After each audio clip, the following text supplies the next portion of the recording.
Hi guys, my name is Veronica I am here to tell you about someone special in my life. So, I was invited to Jakarta with my brother, and then suddenly my brother brought Andrian, and I happened to be friend with Andrian.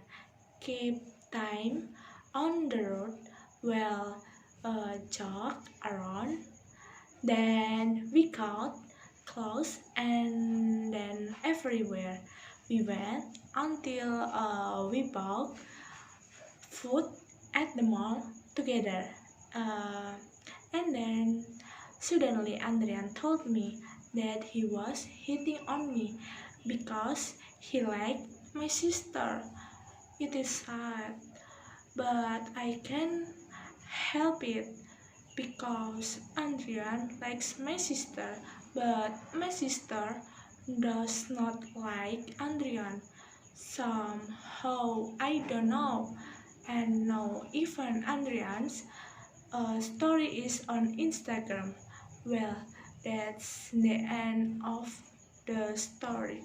So, thank you.